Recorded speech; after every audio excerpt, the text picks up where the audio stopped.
I remembered this episode when it comes to bits and pieces involving KO's encounters with these three characters. And yet, at the same time, judging of how the direction of this episode took, it's really depressing that the animation style, among others, just didn't win me over.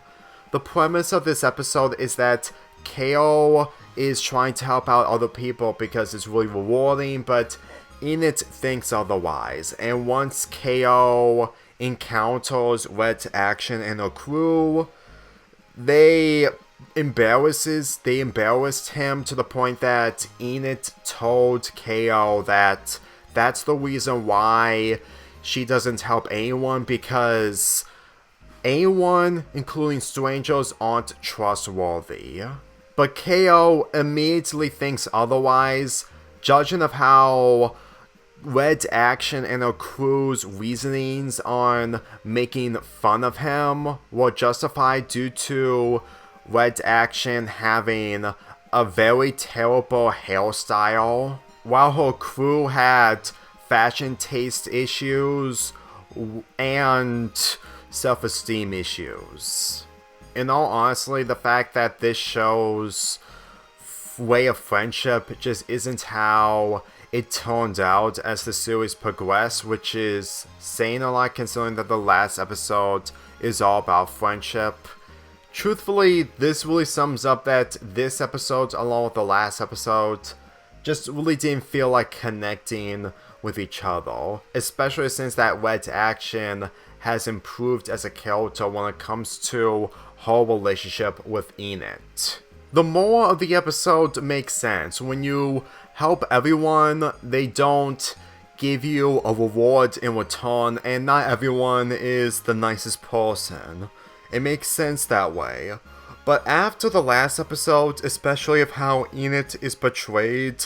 in the last episode when it comes to showcasing the whole friendship, just by seeing her in the following episode, it just feels a lot more awkward to see her flip-flop when it comes to personalities.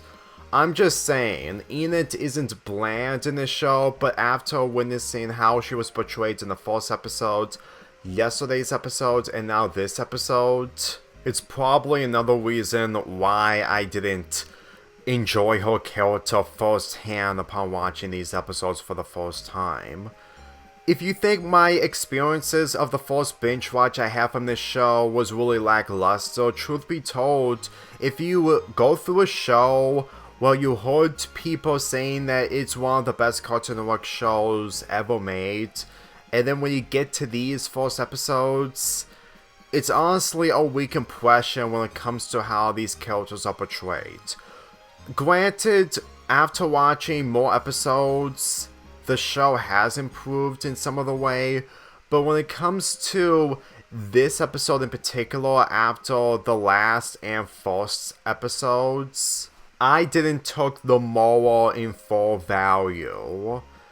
Even though that this episode did a good job at introducing multiple characters, especially what they're going to be doing with them in the later seasons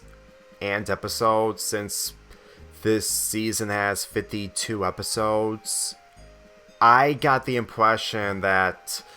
the story really overshadowed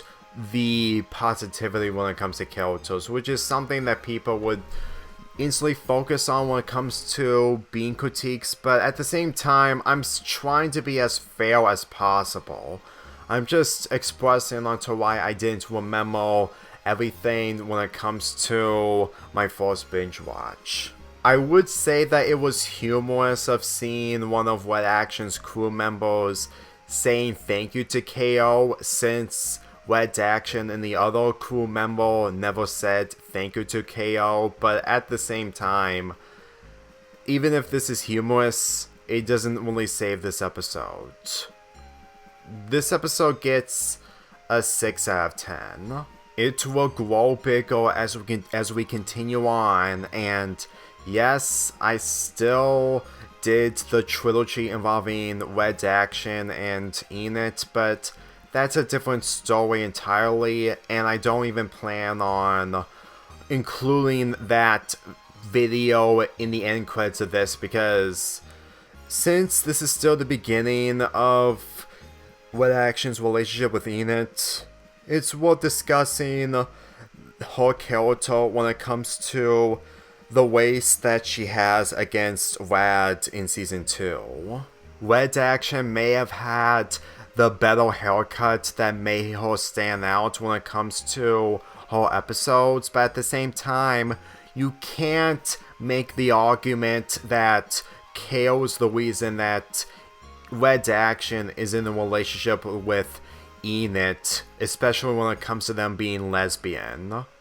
Steven managed to make that happen when it comes to the wedding that he created involving Ruby and Sapphire, but at the same time, I don't think that KO is capable of doing that. No offense. This is all